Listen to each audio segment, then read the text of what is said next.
Guys, അപ്പോൾ mushroom വെച്ച് എന്തുണ്ടാക്കും എന്നുള്ളൊരു കൺഫ്യൂഷൻ മിക്ക ആൾക്കാർക്കും ഉണ്ടാകും. അപ്പോൾ ഞാൻ മഷ്റൂം വെച്ച് വളരെ സിമ്പിൾ ആയിട്ടുള്ളൊരു റെസിപ്പി കാണിച്ചു തരാം. അപ്പോൾ ആദ്യം നമുക്കിത് കുറച്ച് ഉപ്പും മഞ്ഞളും കൂടെ ഉള്ള വെള്ളത്തിൽ മുക്കി വെക്കാം. കുറച്ച് മഞ്ഞൾപ്പൊടി, കുറച്ച് ഉപ്പ്. ഇത് ഉണ്ടാക്കി തുടങ്ങാൻ വേണ്ടിയിട്ട് കുറച്ച് സവാള, വെളുത്തുള്ളി, പച്ചമുളക്, നമ്മുടെ മഷ്റൂം ഞാൻ ഉപ്പും മഞ്ഞളും ഉള്ള വെള്ളത്തിൽ മുക്കി വെച്ചിട്ടുണ്ട്. വളരെ കുറച്ച് മസാല എന്ന് പറയുന്നതൊന്നുമില്ല, ആകെ മഞ്ഞൾപ്പൊടി മാത്രമേ നമ്മൾ യൂസ് ചെയ്യുള്ളൂ. അപ്പോൾ മഞ്ഞൾപ്പൊടി വെച്ച് മസാല ഒന്നും ഇല്ലാതെ നല്ല ടേസ്റ്റി ആയിട്ടുള്ള ഒരു മഷ്റൂം ഫ്രൈ എന്നൊക്കെ പറയാം, അത് നമുക്ക് ഉണ്ടാക്കണം. ഇതിലേക്ക് വെളുത്തുള്ളി, പച്ചമുളക് ആദ്യം ഇട്ട് കൊടുക്കാം. സവാള ഇട്ട് കൊടുക്കാം.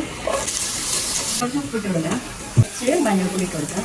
ഇതിലേക്ക് നമ്മുടെ മെയിൻ സാധനം മഷ്റൂം ഇത് ഞാൻ ചെറുതാക്കി ഇങ്ങനെ കീറി എടുക്കുന്നുണ്ട്. അത് അതും കൂടെ ഇട്ട് കൊടുക്കാം.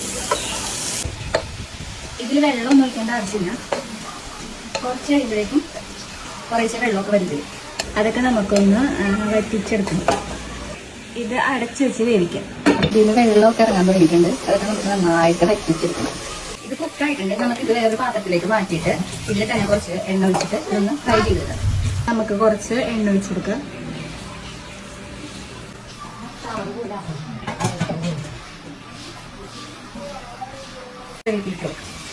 ഇത് നമുക്ക് ഈ കുക്ക് ചെയ്ത് മാറ്റി വെച്ച മഷ്റൂം ഇതിലേക്ക് ഇട്ട് കൊടുത്തിട്ട് ചെറുതായിട്ട് ഫ്രൈ ചെയ്തിട്ട് ഇതൊക്കെ കുറച്ചും കൂടെ എരിവ് വേണമെന്നുണ്ടെങ്കിൽ മാത്രം കുറച്ച് കുരുമുളക് ഇട്ടൊക്കെ ഇട്ട് കൊടുക്കാം. ഞാൻ കുറച്ച് കുരുമുളക് ചതച്ചെടുത്തിട്ടുണ്ട്, അതും കൂടെ ഇട്ട് കൊടുക്കാം. അപ്പം എല്ലാവരും ഇത് ട്രൈ ചെയ്ത് നോക്കാം. ഓയിസ്റ്റർ മഷ്റൂം വാങ്ങിയിട്ട് ഇതുപോലെ ഒന്ന് ഉണ്ടാക്കി നോക്കാൻ നല്ല അടിപൊളിയാണ്, എല്ലാവർക്കും ഇഷ്ടപ്പെടും. ഇത് നിങ്ങൾക്ക് ഇത് ഉണ്ടാക്കി നോക്കാനായിട്ട് ഓയിസ്റ്റർ മഷ്റൂം കിട്ടുന്നില്ലാന്നാണെങ്കിൽ നമ്മളോട് വന്നാൽ മതി. നമ്മുടെ ഫാമിലിയിൽ മഷ്റൂം ഉണ്ട്. അപ്പോൾ വേണ്ടവരൊക്കെ കോൺടാക്ട് ചെയ്യാം. അപ്പോൾ എല്ലാവരും ട്രൈ ചെയ്ത് നോക്കാം. ബൈ.